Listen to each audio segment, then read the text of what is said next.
گاشت کے اغراض و مقاصد میں سے بہتر مقصد یہ تھا تاکہ آپ کو پتہ چل جائے کہ آپ کی رعایا کے اندر کوئی دکھی نہ ہو، کوئی رو کر سونے والا نہ ہو، کوئی بھوکا سونے والا نہ ہو۔ وجہ یہ تھی کہ اگر رعایا عمر بن خطاب کے اندر کوئی بھوکا سو گیا تو قیامت کے دن عمر بن خطاب جواب دہ ہوگا۔ امت اگر تکلیف کے اندر ہے تو امت کی تکلیف محبوب برداشت کرتے ہیں۔ حدیث طیبہ ہے، میرے آقا علیہ السلام فرماتے ہیں کہ کتنا پیار ہے ہمارے نبی کو ہمارے ساتھ، ہم خوش نصیب ہیں کہ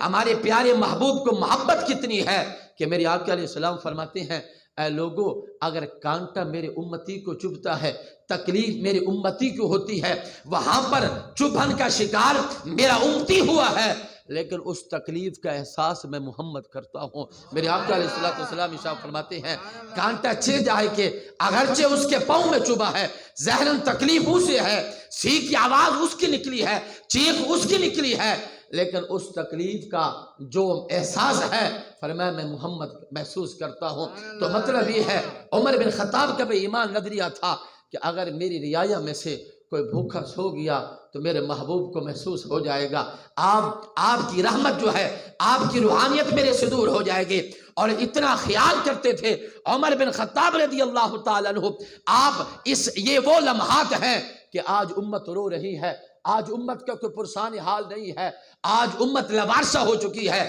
قیادت کے اندر اتنا دم نہیں ہے، اتنی طاقت نہیں ہے کہ اغیار کی آنکھوں میں آنکھیں ڈال کر اپنے حق کی بات کر سکے۔ آج بے دردی سے مسلمانوں کو قتل کیا جا رہا ہے، یورپ اجتماعیت کا شکار ہو چکا ہے، یہود و ہنود اکٹھے ہو چکے ہیں، لیکن مسلمانوں کی صرف ایک ہی آواز ہے کہ ہم فلسطین کے ساتھ کھڑے ہیں، ہم فلسطین کے ساتھ کھڑے ہیں۔ یہ کیا تمہارا کھڑا ہونا ہے؟ اگر تمہارے آلات و حرب و ضرب گھر میں پڑے ہیں، آپ کا لشکر و جاہ و جلال گھر میں پڑا ہے، تو تمہارے ساتھ رہنے کا کوئی فائدہ نہیں ہے۔ فائدہ تو تب ہوتا کہ جیسے ان کو تکلیف پہنچی ہے تو لبیک کہتے ہوئے اپنی آلات و حرب و ضرب سامنے پیش کرتے اور کہتے ان کافروں کو یہ جو ہے وہ شعار اسلام میں سے ہے، یہ مذہب کا شعار ہے، یہ قبلہ بھی ہے، یہ بھی رب کا گھر ہے، یہ بھی اسلام کی نشانی ہے۔ جس طرح ہم خانہ کعبہ کی حفاظت کے لیے تڑپتے ہیں، ہم مسجد اقصی کی حفاظت کے لیے بھی تڑپ رکھتے ہیں، اور وہاں پر بسنے والے مسلمانوں کا جو درد ہے اس کا احساس ہمیں بھی ہے۔ ہم جو ہے وہاں باہر نکلتے، لیکن کیا کریں، عالمی برادری کا بہانہ ہمارے اندر آ جاتا ہے کہ ہم مفلسی کا شکار ہو جائیں گے، ہمارے اندر درآمد اور برآمد کا مسئلہ ہو جائے گا، اور لوگ جو ہے وہ ہم سے دور ہو جائیں گے، یہود و حنود کا پیار ہمیں نہیں ملے گا۔ یہ قطع نظر اور باتیں ہیں، کچھ نہ ملے، پہلے کون سی دودھ کی نہریں جاری ہے، کون سا شہد کے یہاں پر سیلاب جاری ہے، ویسے بھی تو امت رو رہی ہے، ویسے بھی تو قوم مہنگائی کے چنگل میں پھنسی ہوئی ہے۔ کیا ہوتا کہ اس سے بھی مزید غربت آ جاتی، لیکن اسلام کی بہار تو اونچی ہو جاتی، اسلام کا تشخص تو اونچا ہو جاتا، اسلام کا معیار تو اعلیٰ ہو جاتا، اور اللہ رب العزت امت محمد کو غلبت و عطا فرما دیتا۔ لیکن یہ آج کے نام نہاد بحث حکمران ہے، لیکن وہ محبوب کا تربیت یافتہ جوان تھا جن کی تربیت رسول اللہ صلی اللہ علیہ وسلم نے فرمایا تھا اور فرمائی تھی۔ اور آپ کے غلام زید بن حارثہ، حضور والا جب بندے کا احساس مر جائے اس کو بے ضمیر کہا جاتا ہے، وہ بندہ زندہ ہی مردہ ہوا کرتا ہے، لیکن عمر بن خطاب وہ احساس مند تھے۔ رات کا گشت فرما رہے ہیں، وہ جو بات کر رہا تھا وہ رک گئی ہے، ذرا اس کو سماعت فرمائے کہ احساس کیا چیز ہے، احساس کیسے آتا ہے، اور رعایا کی دیکھ بھال کیسے کی جاتی ہے، اور امت کو عروج کیسے بخشا جاتا ہے، اسلام کو قوت طاقت والا کیسے بنایا جاتا ہے۔ رات کا وقت ہے، گشت جاری ہے، ایک گھر کے اندر آگ جلنے کی جو ہے وہ احساس ہوا کہ آگ جل رہی ہے، روشنی آ رہی ہے، دھواں پھوٹ رہا ہے۔ آپ نے دستک دی، دروازہ کھولا جاتا ہے، بچے چولہے کے ارد گرد بیٹھے ہیں، ان کی ماں ہنڈیا چولہے کے اوپر رکھ کر کنکریٹ ڈال کر بچوں کے بہلاوے کا انداز بنا رکھا تھا، بچوں کو بہلایا جا رہا ہے۔ وہ حضرت عمر بن خطاب پاس آ کر پوچھتے ہیں کہ عورت آدھی رات سے زیادہ عرصہ جو ہے وہ وقت گزر چکا ہے، آپ کیا کر رہی ہو؟ اس نے ایک جواب دیا کہ بچے بھوکے پیاسے ہیں، کئی روز سے کچھ نہیں کھایا، لیکن اب بھی میرے پاس کچھ نہیں ہے، پتھر پانی میں ڈال کر چولہے پہ رکھا ہوا ہے تاکہ بچے اس احساس میں رہے، اس انداز میں رہے اور اس انتظار میں رہے۔ ہنڈیاں بن رہی ہے، کبھی تو پک جائے گی، پھر کھا لیں گے۔ اسی انتظار کرتے کرتے بیچارے سو جائیں گے، رات کٹ جائے گی۔ عمر بن خطاب کو جب عورت نے یہ سٹوری سنائی ہے، یہ کہانی سنائی ہے کہ اتنے دن سے بھوکے ہیں، ہمارے کے پاس کچھ نہیں ہے، بچوں کو بہلاوا دیا جا رہا ہے تاکہ بچے سو جائیں، آپ کا غلام ہے، نام زید بن اسلم ہے۔ آپ فرماتے لوگوں، میرے آقا و مولا عمر کی چیخ نکلی ہے اور آپ چیخ پڑے ہیں، آپ کی آنسو سے پرنالہ سیراب جاری ہوا ہے، آنسو جاری ہوئے ہیں، اور آپ فوراً دوڑتے ہوئے بیت المال کے مرکز میں گئے ہیں، بوری کے اندر راشن ڈالا ہے، بات سننے کی ہے، احساس رب کیسے دیتا ہے، احساس اجاگر کیسے ہوتا ہے، احساس زندہ کیسے ہوتا ہے، قوم ترقی کیسے پاتی ہے، عروج نصیب کیسے ہوتا ہے۔ اب بوری بھر کر عمر بن خطاب کندھے پر رکھنا چاہا تو غلام کندھا اپنا آگے کرتا ہے کہ حضور غلام حاضر ہے۔ آپ نے ان کے سینے پر یوں جو ہے وہ تھپڑ مارا، جب دھکا دیا، جب آپ نے ہاتھ مارا، جس انداز سے بھی مارا، آپ نے فرمایا زید پیچھے ہو جا، یہ عمر کا مسئلہ ہے، آج تو عمر کے بوجھ اٹھانے کی بات کرتا ہے، کل قیامت کا دن ہوگا، رب جب مجھ سے پوچھے گا کل بھی تو عمر کا بوجھ اٹھانے کے لیے آگے آئے گا، ولا تزر وازرۃ وزر اخری، جبکہ رب کائنات کا فرمان ہے، حکم ہے، فرمایا دنیا کے اندر اے دنیا دارو تمہارا نظام زندگی ہے، ایک دوسرے کی معاملت کرتے ہو، لیکن جب کل قیامت کا دن ہوگا کوئی کسی کا بوجھ اٹھانے والا نہیں ہوگا، ہر شخص اپنا بوجھ اٹھانے کا ذمہ دار آپ ہوگا۔ عمر بن خطاب نے فرمایا اے زید بن اسلم،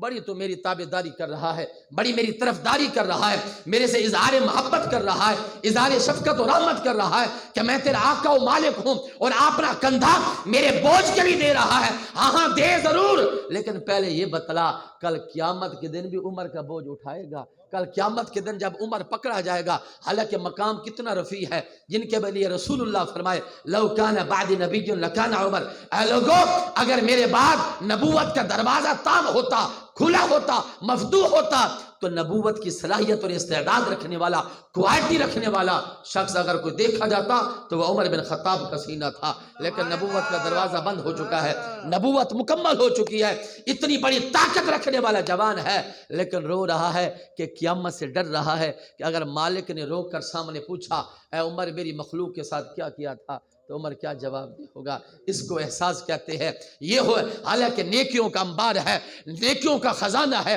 نیکیوں کا مرکز ہے، جن پر نبی کو ناز تھا، آپ نے کئی مرتبہ جنت کی بشارت عطا فرمائی ہے، لیکن جب وہ قیامت کا دن یاد آتا تھا عمر بھی چیخ پڑتے تھے، آپ پر بھی وجد طاری ہوتا تھا کہ وہ مالک جو یہ کہتا ہے، جو قیامت کے دن کہے گا لمن الملک اليوم، اے لوگو، اے دنیا کے بادشاہوں، اے دنیا کے سلطانوں، اے سلاطین کا منصب رکھنے والوں، آج بتلاؤ آج کس کی بادشاہی ہے، آج مالک کون ہے، آج سلطان کون ہے؟ آگے خود ہی جواب دیا للہ الواحد القہار، قیامت کے دن سب سلطانوں کا سلطان، سب حکومتوں کا مالک در حقیقت خدا ہی تھا، اور قیامت کے دن ہی خدا ہوگا، کسی کو بولنے کی جرت نہیں ہوگی۔ عمر جب وہ دن دیکھتے تھے، سوچتے تھے، رو پڑتے ہیں، غلام کہتے ہیں مجھے دھکا دے کر پیچھے گیا۔ عمر بن خطاب 36 لاکھ مربع میل کا حاکم ہے، انداز عجز و انکسار یہ ہے کہ اپنی رعایا کے لیے راشن بوری میں ڈال کر، بوری کندھے پہ اٹھا کر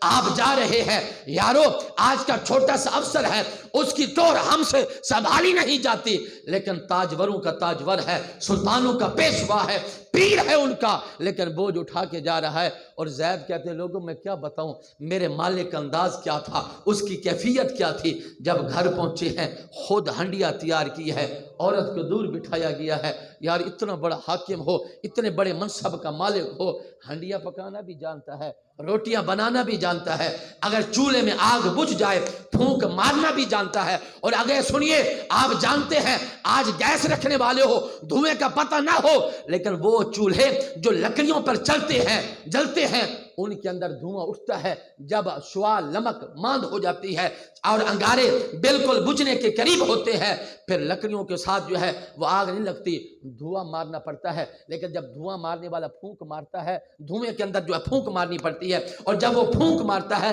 تو دھواں پھونک مارنے والے کے قریب آتا ہے۔ زید بن اسلم کہتے لوگوں میری بھی چیخ نکلی تھی، ارے زید کب؟ کہا کہ جب میرے مالک نے چولہے کے قریب کیا اپنے منہ کو اور پھونک مارا اور پھونک مارنے کے لیے منہ کھولا ہے، میں نے دیکھا کہ دھواں آپ کی داڑھی کے اندر سے ہو کر آ رہا تھا۔ فرمایا یہ لمحات کا جائزہ بھی میں نے لیا ہے۔ اور اس کے بعد کھانا پک جاتا ہے، بچوں کو کھلایا۔ میں نے کہا حضور اب چلیے، بچوں نے کھانا کھا لیا ہے، تباہ شاش بشاش ہے،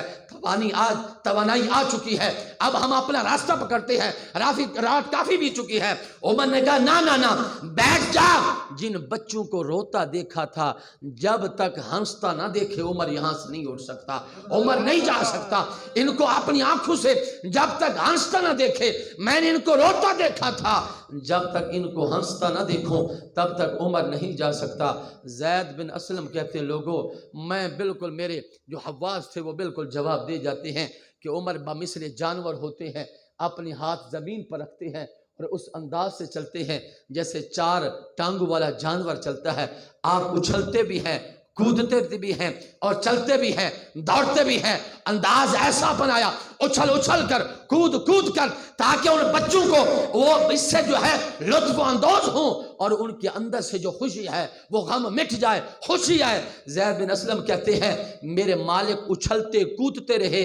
جب تک بچے ہنسے نہیں، عمر رکا نہیں ہے۔ اس کو احساس کہا جاتا ہے کہ بچوں کی آنکھوں سے آنسو دیکھا نہیں جاتا، وہ عمر پاک ہے۔ میں کہا کرتا ہوں خوش نصیب تھے وہ لوگ جن کو حاکم عمر ملا ہے، خوش نصیب ہیں وہ لوگ جن کو بادشاہ سلطان عمر بن خطاب جیسا بندہ ملا ہے، جس کو رب نے احساس ذمہ داری عطا فرمائی تھی۔ اب وہی عمر کا دور ہے، رات کا وقت ہے، آپ گشت فرما رہے ہیں، گشت فرماتے مدینہ کی گلی کے اندر، اور وہ بالکل سود و گزار کا اور بالکل رب کی قبولیت کے لمحات کا وقت ہے۔ فرماتے ہیں کہ آپ گزرتے ایک مکان کے قریب آئے ہیں، اندر سے چراغ کے جلنے کی جو ہے وہ روشن ہونے کی کیفیت محسوس ہے، روشنی پھیل رہی ہے۔ آپ رک گئے، آپ نے فرمایا رات کا اندھیرا ہے، لوگ سوئے ہوئے ہیں، یہ چراغ کیوں جل رہا ہے؟ آپ دروازے کے قریب ہے۔ اب یہاں پر ایک بات ہے کہ تیل ان کا ہے، چراغ ان کا ہے، عمر کو کیا ان پڑی ہے؟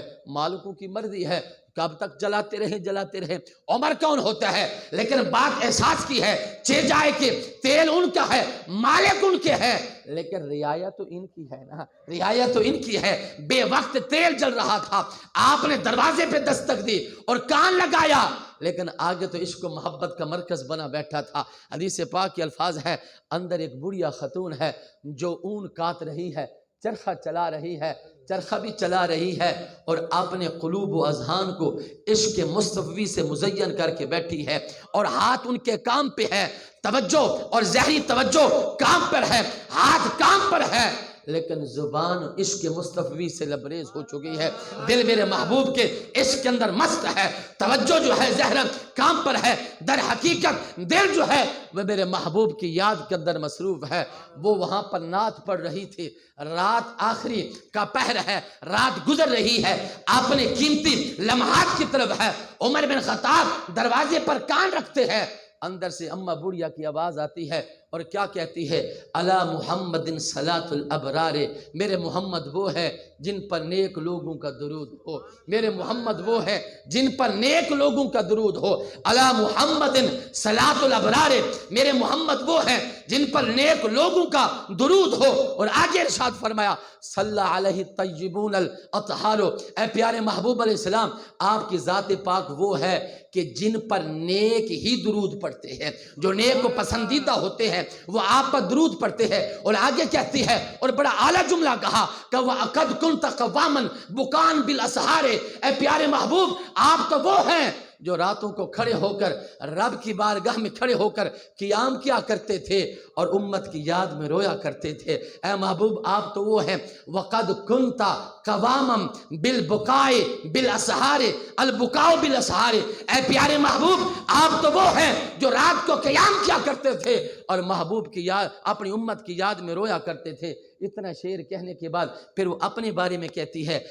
ہائے موت تو کب آئے گی، پتہ نہیں کب آئے گی تو، اور جب تو آئے گی ہو سکتا ہے وَحَالِ یجمعنی وحبیب الدیار، کہ اے موت جب تو میرے پر آئے ہو سکتا ہے میں جنت میں جاؤں اور اپنے پیارے محبوب کو پا لوں۔ اے موت جب تک تو نہیں آتی میں محبوب سے دور ہوں، محبوب کا وصال ہو چکا ہے، لیکن وہ فراق جدائی برداشت نہیں کر رہی، رو رو کر کہتی ہے کاش محبوب کا قرب پاتی رہتی، محبوب ادھر ہوتے، آپ کے قرب میں بیٹھی رہتی۔ اور پھر وہ تمنا کرتی ہے، کہتی حال یجمعنی وہ حبیبی دیار، پتہ نہیں یہ جنت جو ہے مجھے اور میرے محبوب کو اکٹھا کرے گی نہیں کرے گی۔ کیا مطلب یہ تھا کہ محبوب اعلی علیین کے اندر ہوں گے اور ہم بالکل نیچے ہوں گے، ہمارا مقام جنت میں اور طرح ہوگا، محبوب سے جدائی ہوگی، پتہ نہیں اجتماع ہوگا یا نہیں ہوگا۔ اور یہی بات جب عاشق سوچتا ہے تڑپ جاتا ہے، جیسے کہ حدیث پاک ہے، انس بن مالک کو میرے محبوب نے دیکھا رو رہے ہیں، آپ علیہ السلام نے فرمایا انس رو کیوں رہے ہو؟ عرض کہ یا رسول اللہ علیہ وسلم دنیا میں آپ کے قریب ہیں، آپ کے پاس ہیں، آپ کے پاس بیٹھنے والے ہیں، لیکن ایک سوچ آتی ہے مر جائیں گے ہم، دنیا سے چلے جائیں گے، پھر کل قیامت آئے گی، فیصلہ ہوگا، جنت میں جائیں گے، محبوب آپ جنت کے اوپر والے درجے میں ہوں گے، ہم نیچے والے درجے میں ہوں گے۔ حضور ہر چیز برداشت ہے پر جدائی برداشت نہیں ہے، دوری برداشت نہیں ہے۔ اے پیارے محبوب ہر چیز برداشت ہے، ہم نیچے ہوں گے، آپ اعلی علیین کے اندر ہوں گے، مجھے یہ برداشت نہیں ہوتی جب یہ سوچ آتی ہے دنیا کے اندر تو آپ کا قرب ہے، لیکن قیامت جنت کے اندر آپ سے دوری ہو جائے گی، ہم سے یہ برداشت نہیں ہے۔ اس کو کہتی ہیں عشق عاشق صادق کہ محبوب سے پل بھی دوری برداشت نہیں ہے۔ جب عاشق کی تڑپ دیکھی میرے محبوب نے تو آپ نے بھی کمال کا جملہ ارشاد فرمایا، آپ نے فرمایا کوئی بات نہیں، المرء مع من احبا، اے انس رو نہ، اپنے آپ کو مشقت میں ڈالا، اپنے آپ کو مشکل میں نہ ڈال، اپنے آپ کو مکلف نہ بنا، اے انس اپنے آپ کو تکلیف میں نہ ڈال۔ المرء مع من احبا، گھبرانے کی کوئی بات نہیں ہے، بندہ جنت میں اسی کے ساتھ ہوگا جس کے ساتھ دنیا میں محبت کرتا ہوگا۔ اور اگر